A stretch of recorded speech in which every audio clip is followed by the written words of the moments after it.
Hey, what's up, everyone? You're currently tuned into TBD on KCSB FM 91.9 in Santa Barbara and kcsb.org. Today, Lietoc and I are joined by Chicago triple threat guitarist, composer, and improviser Bil MacKay. He's put out a series of albums with Ryley Walker, amongst others, with Katinka, Klein, and Crain, with which he's just finished a tour. On top of that, he's a visual artist and poet with a small press edition of Movie House.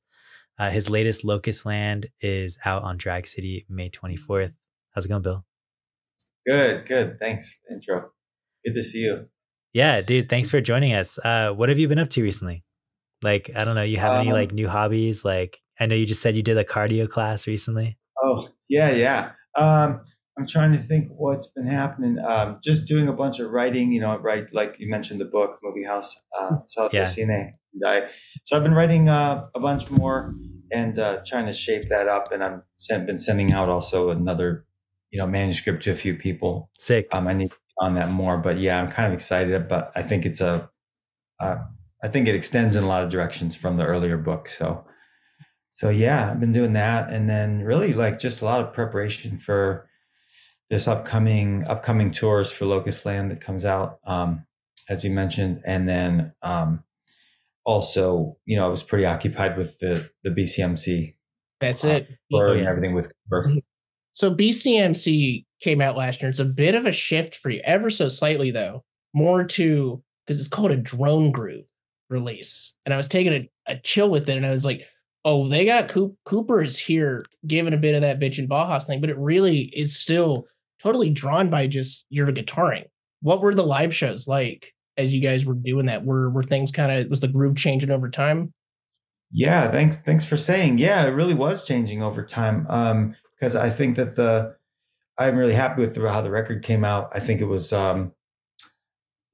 more subdued than some of the shows have been, and in line with other shows. But I have noticed that as we're doing it more, which doesn't always happen with every group, they become more active. I think we're still leaving space, and there's I don't think we're clouding things or cluttering them, but there just seems to be the individual solo jaunts and excursions are getting wilder, and that's really nice to see. And especially seeing Cooper kind of go off on these pretty wild, like organ excursions, and even stuff, doing just solos where I'm not playing like intros to songs and stuff. It was so really exciting this week. And I say that not that I haven't seen the Bajas a lot, and I love them and all his projects.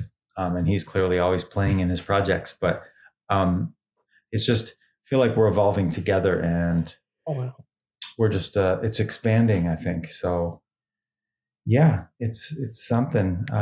So we're already talking about doing more, recording more and stuff like that. No, it's funny. Again, you mentioned that it's because we talked with the Bajas about like the stuff that they did with Jackie Lynn, and to me that was a big evolution for them. It's like, you guys have this pop bite, you wanted that, and then again to see Cooper going into these worlds outside of this recording stuff. I don't know, has he recorded any of your albums? What got you in contact with him specifically? I think it really just goes back to about, I would say probably 2016 or 15. I had met just music circles in Chicago, essentially, that were converging. Yeah. And I started to see him around at different shows, and he knew Ryley, and he knew a lot of people that I know, but we weren't that familiar with each other. And so I started to go see Bajas, and he saw me play. And then one time, after him seeing me play at the Hideout here in Chicago, we were talking and just still getting acquainted, like I'm saying. And he invited me he was kind of looking for an opener to go on the tour with him and Bonnie Prince Billy, with Baja's Bonnie Prince Billy. Was a really nice entree. It was like 4-date tour or something. Chicago, Cleveland, Buffalo, Detroit, those 4. Beautiful. So it was a beautiful time. We just had a great time, and it was super fun. And I end up jamming with both of the groups that at the end, sometimes that kind of thing happened. So that was kind of kick-started things, and we've just relationships slowly taking new twists and turns over time, Totally. So, but yeah. And then this last time, I just felt like we were getting into, Like I said, just deeper territory musically, and then it always makes your friendship kind of bloom in a different way too. Were there things that you kind of been sending back and forth to each other or musically really resonating with? Because I took one brief note and I was like, this really reminds me of Axum Clem, some of the stuff that the LaBradford Stars of the Lid guy had done there around the turn of the century. Oh, is that right? Oh, I don't know if I'm familiar with who you mentioned, but I'm intrigued. It's like some cranky artist, if you're familiar with that label. It's like yeah, you should check it out. It's cool. Cool. I'm familiar with the label, but Lietoc, you said turn of the century, like 20 years ago. Yeah, like around. Okay, cool. I immediately switched to 120 years ago for a second. All right, that's great. That's funny. No, that's actually the music on Locust Land. That sounds like 1890s to me. That's what we were aiming for. Thank you. That's sick. But that's so. I'm sorry, but you were saying that it's that was a reference you made that the album kind of reminded you of. Absolutely. Yeah. There's a lot of great space on that album, and that was what kind of took me to it. And then it also reminded me again of some of the other astral spirit stuff that's in the Rob Fry and the Cooper Crain stuff that they had done. Stuff like that. That's groovy. Yeah. I can dig that a lot. I think I was very happy to feel like we achieved something that was really expressive but had so much space to it. And I think one thing I was gratified about reading some of the reviews where people pointed out that, or in some opinions, it was, it's slow, it's drawn out in a way, but it's over before you think it will be. It doesn't feel too long. Doesn't go too long, yeah. For being 4-10-minute slow pieces. Yeah. So you feel like you got somewhere with that,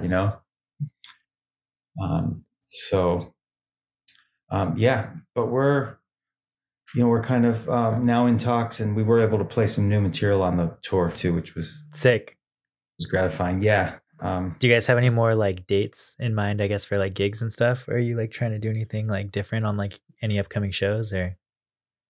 I think we're at the end of this one, but we're open for business. We're people yeah, for anybody listening, we'll reach out. Book them, yeah. Yes. And book us on our huge California tour or anywhere. I think things will happen. They just seem to fall into, we look a little, but also they've fallen into our laps nicely too. So yeah, I feel psyched that, or certain there'll be more. We'll play off of this one a little bit here because it's not entirely in that there's a Bil MacKay pattern here, but there is a notable thing of collaboration, solo, and there's a consistent kind of processor. Then again, you show up on a lot of different records. At any point during these collaborations that you've done, do you start to see the songs, the chords, the poetry, at least that's coming to the lyrics that you want to do on your solo works? Oh yeah, like are they kind of gestating or appearing while those other projects are going on? Yeah, I think so, actually. Yeah, I do think so, because a lot of times I think things with me writing wise take a few different tacks. One of them is that things come very quickly and almost write themselves, and others are just, growing and adding and sort of changing and altering over months and months, even some really simple things, but, just the arrangements changing and the speed and maybe the key, but also just the content. Yeah. The progression. And so, or the words too, have altered a lot over time. So I think it's a little bit of both, but yeah, I do. I think it's like a nice thing in a way, like things are always overlapping, like they say it's good to work on 2 or 3 paintings at once if you can, because it takes your mind in another place. You get stuck here maybe and you go elsewhere. Absolutely. That's kind of thing I hear sometimes.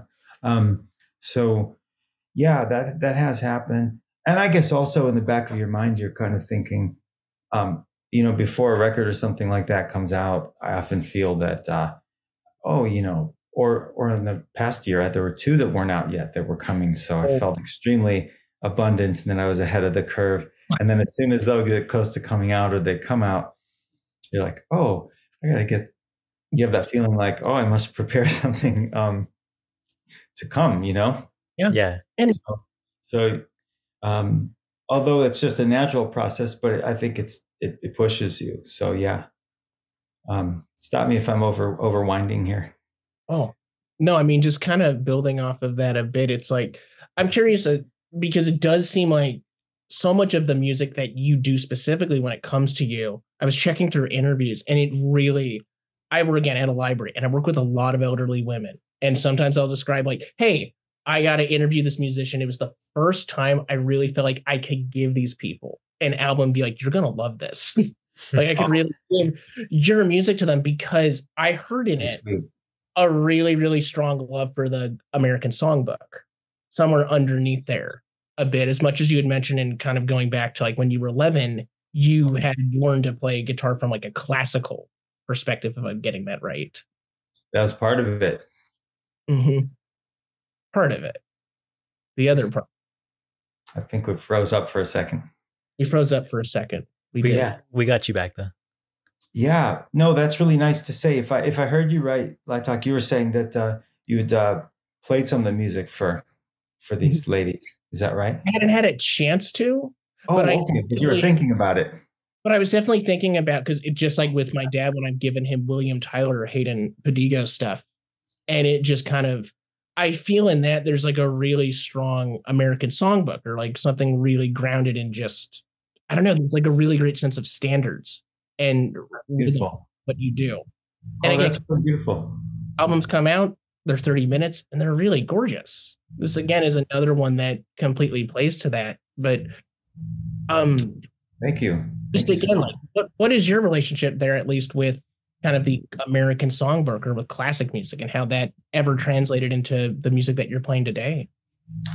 Oh yeah, that's a great question, and thanks for those warm words. I think I've always somewhere inside I feel like I have always thought of those things, you know, the form, you know, classic forms in a way, even though classic forms don't. I guess they're more of a concept almost in a way than anything. You know, each piece should be its own piece and be different, right? Each song is its own person and so on. But there's something about that craft, you know, a craft idea that you relate to it, of something well made and kind of inspired, and something that, yeah, has a composition to it. Even a great improvisation or a great improvisational concert or record, I always think about it in that compositional way, you know, a lot of times, not always, but a lot of times I do. But where it came from, I could only guess. You know, I think some of it was having folks, you know, who were deep into music and playing jazz, classical, and Broadway stuff, which I've said before. But there was a lot of different things like that, and also having, you know, same people, the same family that had an experimental bent, you know, in different ways, like, you know, to some degree, and probably a lot of it was just older brother and friends too, you know, exposing to rock and roll and some weird music, I think. But I'm just really happy to hear that impression. That's really nice, and I'm always thinking that it must be rooted back to those things as well, you know. Yeah, it's probably just, you know, and part of it's a love for melody too. I tend to think of things that are melodic, you know, in a certain way, and that doesn't have to be insanely developed. It could be just a beautifully placed couple notes, you know, that makes a great melody, like Kangaroo by Big Star or something. You know, there's almost like just a handful of notes, right? There's so many things like that. Well, no, that gets brilliantly reworked for This Mortal Coil. That's such a great redo that they do with that. Just those few notes. Oh, yes. Right. Yeah, absolutely. Yeah. So I do think that's the melodic part as the last thing to say for now on that, maybe is something that always shapes things for me. You know, I think of that in a way. Yeah. I feel like more will come to me on this. We'll revisit this question perhaps. Yeah. Something you had mentioned there, because you talked about having an older brother that was maybe also giving you that in addition to other like weird rock records or stuff, but pushing. And again, also, it's funny enough, this week on Twitter, you had a lot of people passing around Baker's Dozens, doing their own version of the Quietest List and kind of grounding their own stuff. Were there any other albums as a teen or kind of into your 20s that were really important and integral as you wielded yourself into DIY spaces?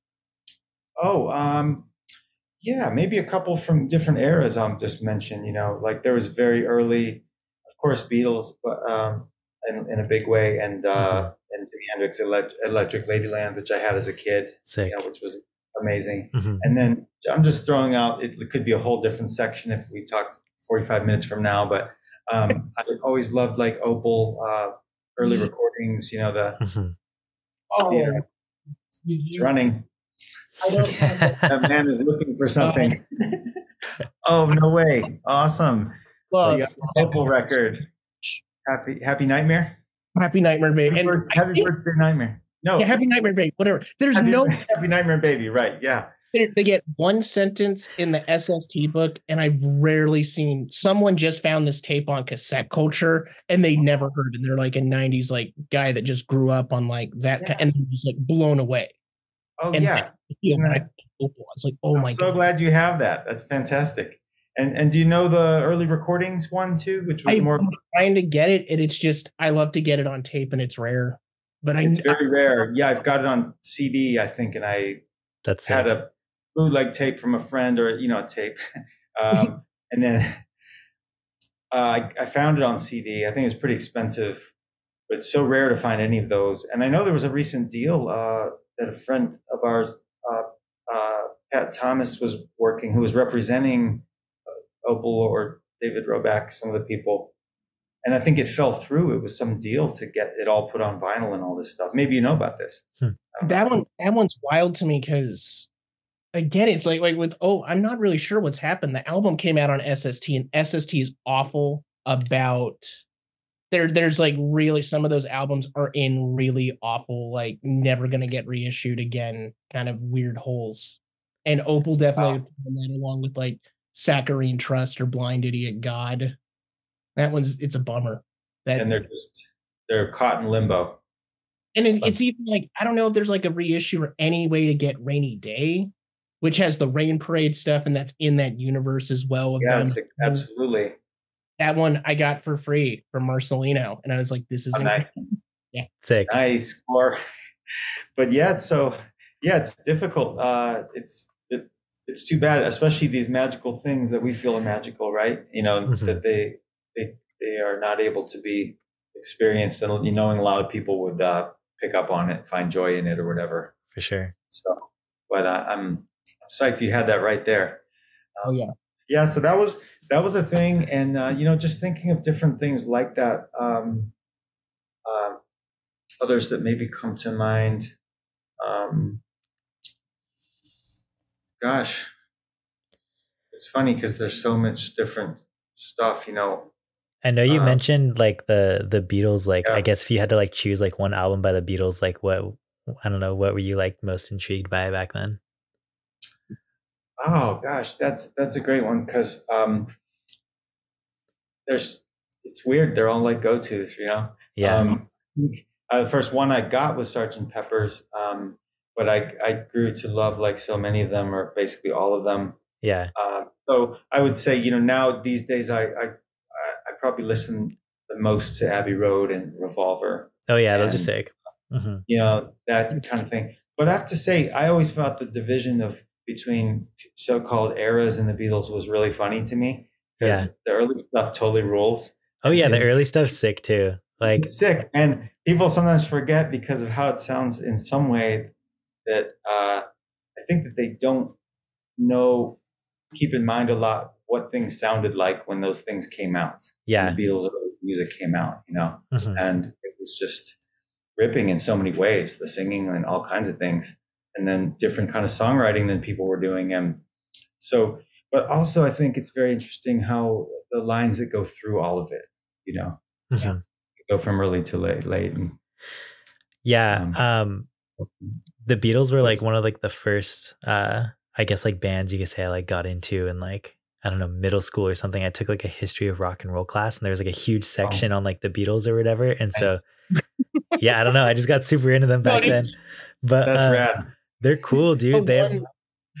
It's funny enough, like the one collection in your library, you're going to go to music books, you're going to get Beatles. And then if you go to CDs, you're going to get Beatles. It's like the one, that's it. The history of music, like it's just there. Yeah. Something really magically there. And it just. Absolutely. Yeah. There's just so much, it's, the influence of it is so tremendous, and the durability, you know, that I've been going back to these things for so long now, listening to, you know, different records. And of course it's always exciting when something happens, like watching the movie that the Get Back movie. Because I've never seen the movie, but that's sick. Yeah. Because have you not seen it? Beatles, but I got to see Get Back, and you just hear them just riffing, jamming on those cuts, playing the 50s music they loved, and they're just that good. They're just that great of a unit. Yeah, absolutely. Yeah, it really pulls that together. Tom, do you go by Thomas or Tom? Either one's cool, but either one's cool. Okay, Tommy. Yeah. Did you say you saw it or you didn't get it? No, I've never seen like any of the movies. I feel like I should have, but I always just listen to the albums. It's not too late. Yeah. I'll have to check them out. But, no, absolutely. Yeah, that's an amazing document. You know, when you think about it, and everybody listens to the records also for like hundreds of years. Yeah. Something only just came out. So, but yeah, if you do get a chance to see it, it's quite a document. Yeah. Cool. And Let It Be is too, in quite a different way. Absolutely. But yeah, so there was also some really pivotal jazz records I think about, like Miles Davis, Milestones was one, and things like that. And you know, the funny thing now I think sometimes is that guitar wise, sometimes when people refer to something that you they get a hint of, you know, that there's a shard of what you do. Sometimes it's funny because to me, you might not have ever really listened to the person, but it's like secondhand. You know what I mean? Yeah. Kind of thing happens, you know? But I guess that's one of those, just those lineage things, or, you know, it may even go back further than that, where you've missed other people between, you know, like I love Django Reinhardt, you know, do you listen to him at all? Have you heard him before? Yeah. He has like it's like that very like Belgian. Sorry, go ahead. I keep talking over. Oh no, I mean, he's a Belgian gypsy, and I think he died in 55, maybe 50, 55. But just such amazing innovator. You know, one of the people that the jazz people coming over, you know, was one of the few Europeans they really played with at the time, because most they didn't consider up to the sort of level, you know, like, of course, being the jazz originators.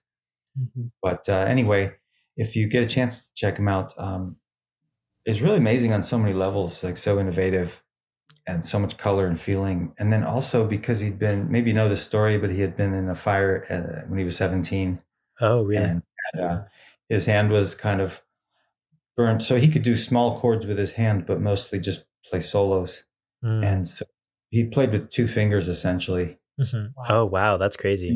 And he's stunning. You would never know this by listening to what he's playing. But also with him, the technique is never the point, you know? Yeah, for sure. Yeah. Sorry, I got off on a little tangent. It's easy to go on these tangents with you're good. I guess they call like his style of jazz like gypsy jazz, right? Like that's like, I guess his style, or something that he kind of pioneered or something. I guess that's what's come out of it, that term, I think. Okay. Yeah. That's like something that I know some people who are vehemently opposed to that term. Oh, which really? I think is interesting. And I don't go one way or another too hard on it, but I think it was just a way of referring to a style. A style, yeah. Yeah, but he was considered, a gypsy, and he was definitely playing jazz. So yeah, got put together somehow. Yeah. But, yeah, I guess I'd say that there's just so many things. Sometimes it's hard to sort of point to your influences, I think of like concerts a lot too, just seeing like, Ravi Shankar play or, That would, yeah. you know, Wait, no. And again, I'm pretty sure if I'm right, you're talking Shankar, you're talking this Shankar. That's the right Shankar. oh, wait, is that? I bet you that's L Shankar. Am I right? Is that it? He was the one in Shakti. Is that right? Yep. It's okay. Yeah. Also amazing, but never saw him. Oh, But he's amazing though. I would really have liked to seen him. I mean, he's still around. I don't know if he's playing now, but seeing Ravi and just thinking of so many people, it's sometimes hard to put into one. Yeah. I keep thinking, oh, I want to make a top 10 list, the 10 essential albums of all time for me. And then as soon as you do that, you're like, oh, how can I limit to this? Yeah. It's like I can't even think of that. Or like if you really have to do like a baker's dozen, you gotta get esoteric, and you have to go into roots in a way that when you're on the spot you can't do. Very hard to do. Like even right now, I'm setting up for Tabs Out a top 100 cassettes of the decade so far, but that's a project where I'm looking at tapes I've got every now and again and going, oh, that tape still really holds up, and just putting it in a place. And then I'm going to come back in a few months and I'll be more assured and ready. But that's fun. Absolutely. Yeah, that's right. Yeah, I sometimes think of them as they are interesting to me, though, lists of all kinds. And one thing is that I sometimes look for, well, what's going to represent a whole wing, like maybe one record's going to represent also a bunch of things. A city, a genre, an entire, no, it's like. Right. Yeah. Mm-hmm. A whole circle, or this whole time period. And when you get into that with canon building, it gets hard. With canon building. Oh, with canon building, yeah. Absolutely. It's like the guy people got all mad about. Was it Bloom, who was the writer? He was, he was all about pushing the 100 books that every child in America should read, or something like this. Like, like what would be a classic? It was another idea at attempting to have like a classic education, and what would that entail? But anyway, but it's interesting to do, what people's idea of that is. Let's keep going up at least. Something I'm curious about is when and where you emerge, because you start putting out a few albums in the 2000s, but really you come in contact with the Chicago scene. When did you settle up properly, you'd say, in Chicago? And when did you really start getting and playing shows with Ryley Walker? How did that relationship develop? Well, I think, I literally got here in 98. So I've been here like over 20 years. And 25? Yeah. And sorry? 25. 25. Yeah. 25 years now. That's amazing. And I think, it was, I really kind of got started in Chicago playing. I've said this before, but I guess it bears repeating that I had different songs, some vocal and other instrumental work at the time. And I was trying to put together some kind of rock group, like an experimental rock band or some kind of rock oriented group. And, I wasn't really finding a lot of people that I fit with. And because I was an improviser and had somewhat of a jazz background too in classical, I started to attend these jam sessions, and that was really pivotal, meeting these people like Greg Ward, who's a saxophonist from out this way, and lots of people, actually, too many to name really. But I spent a lot of time at the Velvet Lounge, which was this wonderful musician, Fred Anderson, tenor player, his place. Sick. And eventually it was kind of like I started to meld the same songwriting sensibility, but that would have been for a rock group, into like a jazz quartet. That's a nice thing to me in one way, was that people picked up on it. They were like, this is something different you guys are doing, it's strange for jazz. So it's like, that seems like a good thing. But then, I think it was a long time later that I met Ryley, because we met basically at Ben Boy, if you know him, Ben Boy, who was played with him on a bunch of albums. Yes, I've seen him I think before. BLYE. Yeah, he's out your guys' way. But we eventually met at his birthday party. And sick. so, we had it was kind of just when Ryley was starting to play a lot, or a little bit before that here. And then we had both heard of each other and just said, "Hey, I know who you are." And that was a fun moment. And then we just talked about we should get together and play. So it was really just a, bit of an introduction, and that kind of kick-started everything. And one thing that happened was that I had a residency playing solo at the place called the Whistler here. Mm-hmm. And then we started to jam, and then I had more dates coming up, like a month of dates every week. And I said, "Hey, you want to join me to do this thing?" And he was like, "Yeah, let's do it." And then we had been developing some material, just because we played for a few weeks in a row, had some songs. We started to have a reason to do some more. Mm-hmm. And we were improvising heavily too, and doing ragas and jamming for sure. And so that was a nice moment, because that kind of led to the Land of Plenty album, like the album that we did. And I remember it was kind of beautiful happening, because we played, I think it was the first night. We were going to do 2 sets a night for these 4 nights, during the month, these 4 weeks. And we played, I think, just 1 set, and it just went really well. Like, it felt really great. And then Billy Helmkamp, who had Whistler Records through the Whistler, was like, "Hey, I want to record you guys. Is that cool? Can I just record everything you're doing, for the next My goodness. month?" Yeah, hell yeah. And then, I think it was maybe the next time he said, "Hey, are you guys cool if I put out a record of this?" So that's how that came about. Oh, sick. So yeah, it was really organic, and it was so fun. Yeah, we were just vibing really hard, and getting to know each other as we're getting to know how we played, and kind of creating this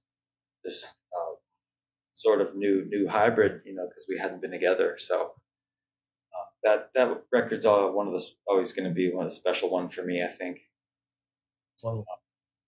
When you talk a bit about the hybrid style, and maybe I'm getting the words wrong here, because I know Ryley has used a term post-wook, sort of lovingly, half jokingly, but is that, at least for him, like a bit of the genesis? Did you feel, was that a philosophy he ever shared with you, and you guys ever traded notes on, like, yeah, post-wook, we're going for it? No, not at all. I didn't know about it till I saw the CD with that name, which I thought was humorous. I thought it was funny. No, not really. I didn't really talk about that too much. And, as far as we go, it was really like with other players, and, we shared a lot of music, and then there was a lot of just disparate stuff, that we didn't know about each other's taste, Totally. But yeah, it's, but I think that your question on the broader scale too just draws up the influence of Chicago almost to me, because I feel really fortunate to have come. And one reason is because it does feel like it's continually, and it's kind of a renaissance in a weird way, not always a loud one, sometimes a quiet one, but it's brewing all the time, in a way that not all places seem to be. So it keeps throwing off the sparks, and a lot of that has been people, and I guess it's been remarked too, but I would just add that one thing I think that's powerful is that there is a willingness, desire, passion, maybe devotion to mixing together, players from different walks of music and so on. So, I think that's why you get things like Sea and Cake, and there's such a jazz element to it, or other bands who weren't even from here, but like Jesus Lizard, and they come, and there's elements that are different for, what would you call them, hard punk or hard rock and punk. They're just noise rock, yeah. I think there's some.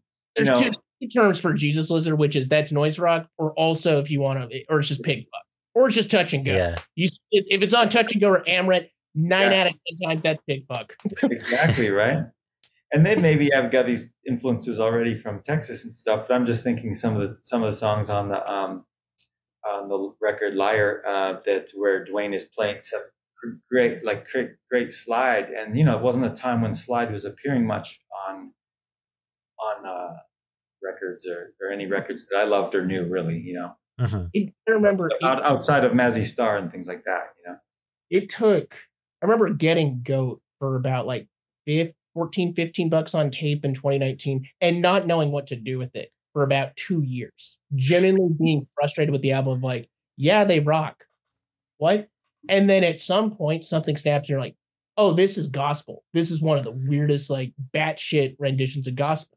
I mean, Jesus. Wow, that's beautiful. It's like I've dubbed it. I think I've dubbed Goat. I'm like, this is bastard gospel. And to me, I saw the situation of birthday parties own like weird kind of play on like Delta blues and like kind of a weird drunkenness and a stupor. I totally saw it. As that evolution. Also going right. Yeah, there's that really like strange syrupy kind of almost Southern Gothic. Totally. A little bit twisted, a little bit cinema, kind of, something down and dirty about it. But something kind of spiritual too. Even like somebody who plays like the Southern Gothic spiritual elements that just bring, and again, is like true one of my favorite Chicago albums is Circuit des Yeux, Reaching for Indigo. Haley's music. Absolutely. Yeah. And I remember reading the liner notes and be like, Ryley plays on my favorite cut here, and like Leah Cole is doing cello on this stuff. And you see we've talked with Jake Acosta, and he's also praised Chicago's again like a place of renaissance, and there's just great affordability and all of these I forget the society, the jazz society that goes back to the 60s. AACM Totally. That has continually fostered the it's kind of strange spot as like a port for airlines, which totally helped with a lot of music distro and getting that stuff out there. Oh, interesting. Absolutely. Yeah, it really is another coast in the weirdest way. Mm-hmm. That's nice you mentioned Jake, because we're friends, and he sent me some new stuff or I don't think it's out anyway, but like a link to stuff to listen to. So I'm really excited. I saw his new tape and was like, please, I was hoping he would put it up. I really want to buy it. I love Rehearsal Park to me. It's like top 25 of the decade so far. I'm serious. Jake's sick. He is sick. Yeah, we were psyched to do a show with him recently. I think it was when we did the. I think it was when me and Ryley played recently in Chicago. We did a couple of gigs returning and one in New York. Yeah, Azita played and then Jake played. But he's such just adventuring. Yeah, just such a sincere and adventurer in music, and so talented, right? So those 20 so prolific too. Absolutely. Because I'm assuming that was the one he had for Rehearsal Park. That was his release show. And that was when you were also, for the first time in a few years, playing with Ryley. Because I know Ryley moved to New York. And there's the one write-up, I think in the Chicago Reader or New York Alt Weekly, where they talk about Ryley's like kind of downplaying. He's like, I'm going to get like beat by Bill here. But returning to those shows, how was it to be? It says a lot of these self-deprecating things. But I thought they went. I thought they went really, really well. Had we had more time, of course, we would have pulled some more things tighter. But the energy was really good, and I think we got some really great points. So I was happy with that. People seemed pleased to have us back, so we were happy to have done it. That's sick. I'm sure I assume if we were in the same town, we'd probably still do that more often. So it takes a little more arranging. Absolutely. Now, okay. Oh, I see. Almost. Wow. Looks like my time is coming up. Oh yeah, no, you're good. I was just gonna say, like, when you have to go, like, let us know. But maybe. Well, it's such a pleasure speaking with you both. maybe is there anything that we Do you have time for like one more? talk about for one more? Just feels like Maybe like I mean, God, because I have no clue where that could sprawl to, or where we go. I wanted to like see like listening to your music. I saw your comments on cinema or painting. Let's just keep it timely. Academy Awards are coming up right here, right now. Did you keep up with any of the films last year? Did anything excite you about Hollywood movies now? Gosh, I have to say, I've been awful about not seeing films for a while, and I love it, and I just like have not made the time for it. Even, during the pandemic, I was mostly even just watching comedy, I think, for my own sanity. Oh, really? Like Yeah. Curb Your Enthusiasm. I watched all of that. Sick. And we watched other stuff. Actually, that Beatles movie was a solace in the middle of things.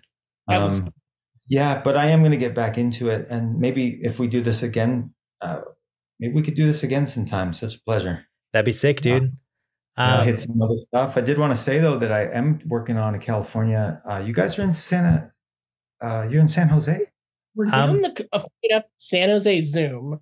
Thomas is in Ventura or Simi Valley.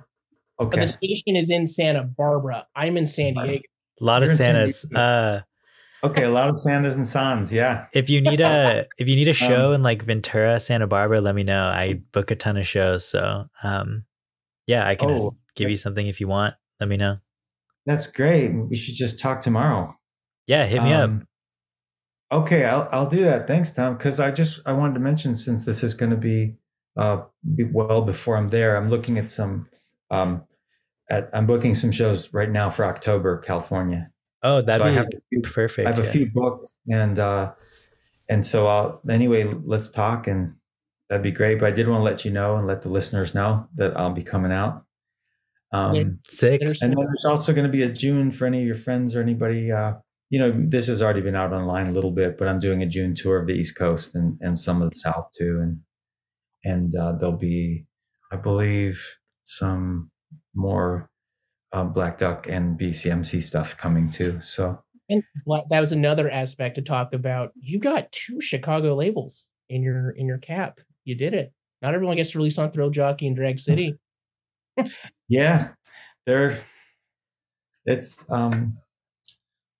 both legends. Like, I don't know what to say. They're just landmarks. It feels pretty amazing to have had this long relationship with Drag City now, and then and all the the great just like friends and family that they've become, and then to have the album with Bettina and Thrill Jockey is really amazing too. And so thank you. Yeah, I agree. I feel blessed, and that it's special. Heck yeah. Shout out to Jockey. Shout out Drag City. And I guess that kind of brings us to the end. Where can people keep up with all things Bil MacKay? Oh, thanks for asking. You know what? I still put most of the stuff on my site, which is just Bil MacKay. It's with 2 A's, BilMacKay.com or whatever. And then, but a lot of it's also even tour dates are on the Drag City site. Oh, cool. And then I think all of that too is on, and most of the records are on Bil MacKay at Bandcamp. Cool. So yeah, those are all good spots. Tight. And if anybody has some extra cash and thinking about buying a record, Locust Land is available. Sick. There's one track that I don't have the title for, but there's one that it might be When I Was Here that I love. One of your tracks with vocals that talks about isolation and loneliness. Killed it. Thank you so much. That's really talking about friends leaving or departing. I don't know. I felt that a lot. I've had a lot of people in San Diego just coming over the past few years, so glad to have that. Oh, thank you, Lietoc. That's the newest single, the first one from it. So thank you. That really is great to hear. Awesome. Appreciate listening. Well, that's all we have for today. Thanks for tuning in to TBD on KCSB FM 91.9 every Sunday, 4 to 6 p.m. And KCSB.org as well. It's been Bil MacKay out of Chicago. Thanks so much for being on the show, Bill. Thank you for having me. So good to talk with you both. See you next time.